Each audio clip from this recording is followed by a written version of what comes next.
자, 오늘 할 교리 제목은요, 이렇습니다. 우리는 사랑의 메신저. 뭐라고요? 우리는 사랑의 메신저. 오늘은요, 주님 승천 대축일입니다. 예수님께서 제자들을 놔두시고 하늘로 올라가신 걸 기념하는 날인데, 그때 그냥 가시진 않거든요. 무언가를 이렇게 숙제도 주고 하고 가시는데, 그러다 보니 제목이 이렇습니다. 우리는 사랑의 메신저. 과연 예수님은 제자들에게 어떤 것을 남기고 가셨을까요? 자, 그걸 한번 기억해 보면서 오늘 교리 천천히 한번 따라가 보면 좋을 것 같습니다. 오늘 복음 읽어봐야 되겠죠. 오늘 복음은 루카복음 24장 46절에서 53절의 말씀인데, 땡땡이 이겁니다. 강복하시며 그들을 떠나 땡땡로 올라가셨다. 이 땡땡 찾으면서 같이 복음 읽어보면 좋겠습니다. 루카복음의 말씀입니다. 그때 예수님께서 제자들에게 이르셨다. 성경에 기록된 대로 그리스도는 고난을 겪고 사흘 만에 죽은 이들 가운데에서 다시 살아나야 한다. 그리고 예루살렘에서부터 시작하여 죄의 용서를 위한 회개가 그의 이름으로 모든 민족들에게 선포되어야 한다. 너희는 이 일의 증인이다. 그리고 보라, 내 아버지께서 약속하신 분을 내가 너희에게 보내주겠다. 그러니 너희는 높은 데에서 오는 힘을 입을 때까지 예루살렘에 머물러 있어라. 예수님께서는 그들을 베타니아 근처까지 데리고 나가신 다음 손을 드시어 그들에게 강복하셨다. 이렇게 강복하시며 그들을 떠나 하늘로 올라가셨다. 그들은 예수님께 경배하고 나서 크게 기뻐하며 예루살렘으로 돌아갔다. 그리고 줄곧 성전에서 하느님을 찬미하며 지냈다. 주님의 말씀입니다. 그리스도님 찬미합니다. 자, 오늘 복음에 땡땡 찾으셨습니까? 눈치가 빠른 분들은 사실 복음을 안 읽고도 땡땡을 찾았을 것 같은데, 오늘 오늘 땡땡의 정답은 이렇습니다. 강복하시며 그들을 떠나 땡땡로 올라가셨다. 하늘로 올라가셨다. 주님 승천 대축일이지 않습니까? 예수님께서 하늘로 올라간 걸 기념하는 날이니까 땡땡이 당연히 하늘이겠죠. 그래서 하늘로 올라가셨다가 오늘 정답 되겠습니다. 자, 오늘은요, 주님 승천 대축일입니다. 예수님께서 하늘로 올라가신 날이죠. 근데 아주 중요한 질문이 있습니다. 뭐냐, 요거죠. 예수님은 왜 승천하셨을까? 왜 하늘로 올라가셨을까? 왜 제자들을 남겨두고 하늘로 올라가셨을까? 요 질문은요, 제가 작년에도 했던 질문입니다. 기억나십니까?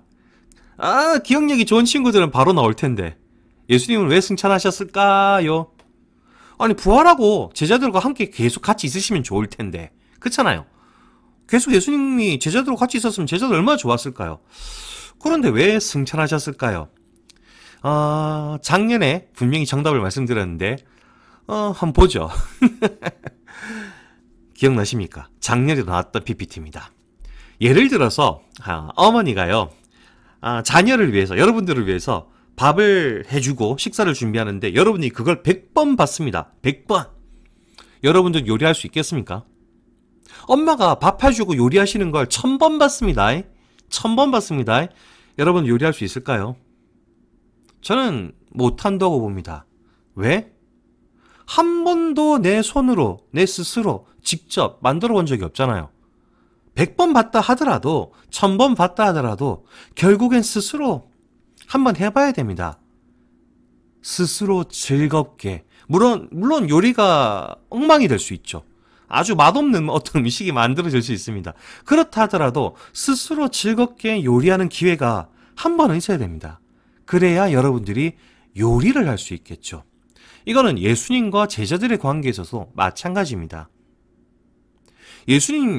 부활하신 예수님이 옆에 있었으면요, 제자들, 좋죠. 뭐, 궁금한 거 있으면 예수님한테 물어보면 되고요. 길을 잃으면 예수님한테 물어보고요. 뭐, 척척척척 다 됩니다. 그런데 예수님이 계속 그렇게 해주시면요, 제자들은 성장할 수 없죠. 계속 구경꾼일 수밖에 없습니다. 계속 예수님 뭐 해주시는 거 멋있다 이러고 있는 것일 수밖에 없죠. 결국에는 제자들도 스스로 즐겁게 예수님이 하셨던 일들, 가르치셨던 것들을 제자들도 스스로 해보고 스스로 알려보고 그걸 실천해 볼 수 있는 기회가 있어야만 합니다. 근데 예수님이 계속 계시면요, 그 기회가 좀 많이 날아가죠. 그래서 예수님께서는 하늘로 올라가십니다. 야, 너희들 스스로 즐겁게 한번 해봐라. 화이팅! 화이팅! 화이팅! 잘할 수 있다. 화이팅! 하면서 올라가시게 되는 것이죠.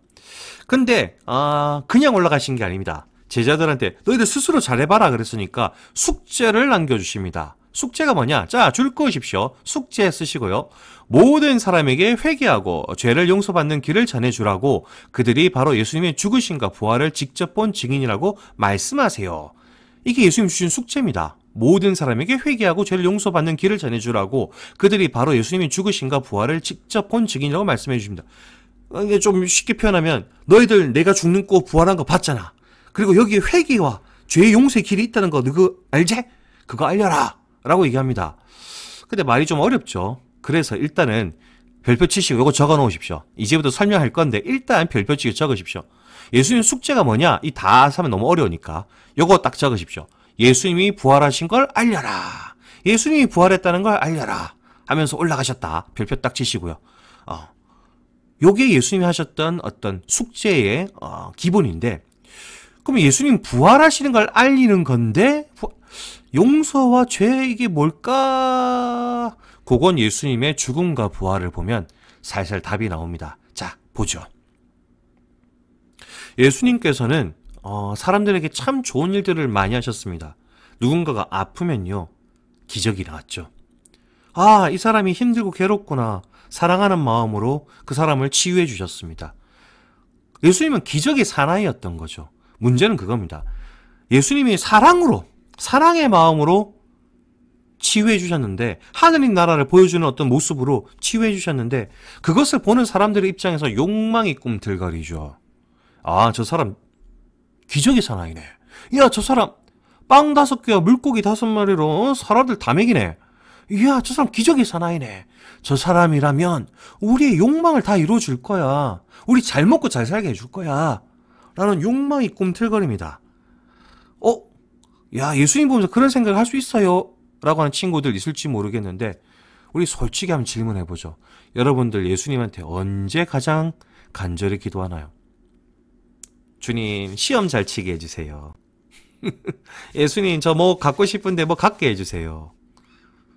그때 기도 제일 잘하죠.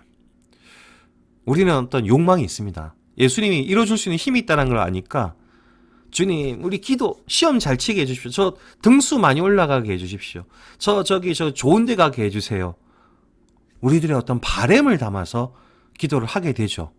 예수님은 사랑으로 기적을 일으키는 분이고 사랑의 길을 가기를 원하시는 분인데, 우리는 그걸 보면서 예수님 힘이 있으니까 이루어지면 좋겠는데, 예수님 몸을 해주면 좋겠는데 라는 욕심이 우리들도 꿈틀거리고 있죠. 실제로 저도 오늘 아침에 성모님한테 기도하는데, 성모님 뭐뭐 좀 해주세요 라고 기도했습니다. 우리는 다 그렇죠. 이게 사실 따지고 보면 크게 문제냐라고 보면 딱히 나쁜 건 아닙니다. 나쁜 건 아닙니다. 예수님한테 주님 좀 도와주세요, 성모님 우리를 기도해 주세요 하는 게 나쁜 건 아닙니다. 다만 우리의 욕망이 지나칠 때, 그것이 하느님과 우리의 관계를 해칠 정도가 될 때, 멀어지는 뭔가를 바라게 만들 때, 그때 죄가 태어나기 시작하죠. 그리고 예수님이 살던 시절에도 죄가 태어나기 시작합니다. 예수님이 기적의 사나이로 소문이 나고요. 그리고 예루살렘에 드디어 들어왔습니다. 사람들은 기적의 사나이가 온다고 막 나뭇가지 흔들고 막 이랬는데, 그때 예수님 흐름한 옷에 어린 나귀 타고 나타납니다.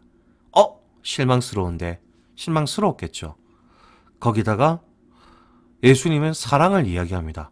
아니, 우리 욕망을 좀 이루어졌으면 좋겠는데 사랑만 얘기합니다.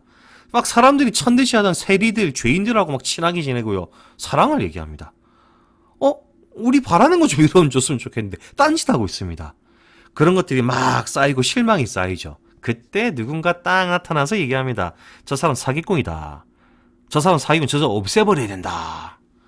그래서 사람들은 예수님을 죽음으로 몰고 나갑니다. 죄가 없는 분을 십자가에 못 박아 죽여버립니다. 자신들의 욕망을 안 이뤄준다고, 우리들의 큰 욕심들을 안 이루어진다고 예수님을 죽음으로 몰고 나가버립니다. 근데 예수님은 그때 어떻게 하셨느냐? 죽을 때까지 사랑하셨죠. 죽을 때까지 사랑하는 모습을 보여주셨습니다. 아버지, 저들을 용서하십시오. 저들은 자기들이 무슨 죄를 지금 저지르고 있는지 모릅니다. 라고 십자가 위에서 말씀하셨습니다. 죽을 때까지 사랑하셨죠. 하지만 예수님은 결국은 돌아가셨습니다. 그리고 예수님이 그냥 죽고 끝나면 메시지가 어찌 되느냐? 아, 예수님처럼 살면은, 저 죽을 때까지 바보처럼 사랑만 하고 살면은 죽는구나. 예수처럼 살면 안 되겠네. 로 끝날 수 있죠. 근데 이 예수님을 하나님이 부활시키셨습니다. 사람들이 예수님을 죽음으로 몰고 가는데 자기들 욕망 안 이루어진다고, 자기들의 바램들, 욕심들 안 이루어진다고 죽음으로 몰고 나갔는데 하느님이 살리셨습니다. 사람의 힘이 아니라 하느님이 예수님한테 승리를 보여주셨습니다. 그리고 메시지가 이렇게 되는 거죠. 아, 예수님처럼 살면 부활하는구나. 죽을 때까지 사랑해도 되는구나. 죽을 때까지 사랑하면 바보 소리 들을 것 같은데, 사랑 자꾸 많이 하면은 약해 보이고 바보 같은, 이용당할 것 같은데, 속된 말로 호구 같아 보일 수 있지 않을까? 할 수 있는데 아니구나. 예수님처럼 살면 부활할 수 있구나라는 걸 사람들이 알게 되죠. 새로운 방향을 예수님 통해 보게 된 겁니다. 그리고 이제 사람들은 하나님과 조금 더 가깝게 갈 수 있게 되죠. 자신의 욕망 때문에 왜 안 이루어지는데 이런 것에서 벗어나서 조금 더 한 발 더 나가서, 아, 내가 사랑한다면, 사랑의 길을 간다면 하나님과 가까워질 수 있구나 하면서 가까워질 수 있는 길이 열립니다. 그래서 우리는 예수님이 부활하셨다라는 소식을 복음이라고 부릅니다. 복음. 많이 들어보셨죠? 한자로 기쁜 소식입니다. 기쁜 소식. 예수님 부활하셨다. 복음이다. 기쁜 소식이다. 왜 예수님 부활하셨다는 소식이 기쁜 소식이냐? 예수님처럼 살면 된다. 죽을 때까지 사랑해도, 마음껏 사랑해도 된다. 설령 세상이 그를 죽이더라도, 우리를 죽이더라도 하나님만은 그 사람 편이다라는 그 소식.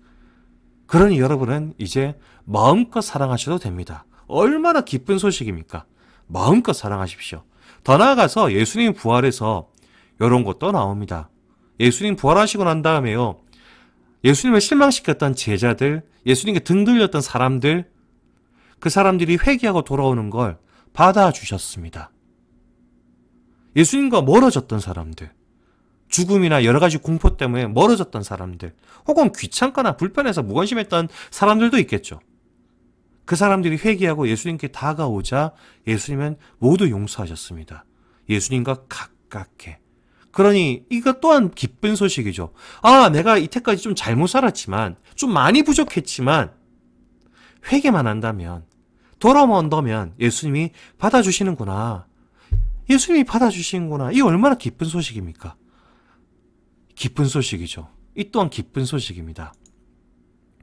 그래서 이래 되는 겁니다. 모든 사람에게 예수님의 죽음과 부활을 알려라. 이게 왜 회개야 죄의 용서냐? 예수님 부활하셨다. 마음껏 사랑해라. 그리고 예수님 여러분들 사랑한다. 돌아오기만 하면 예수님 받아주신다. 그러니 회개해라. 회개하면 된다.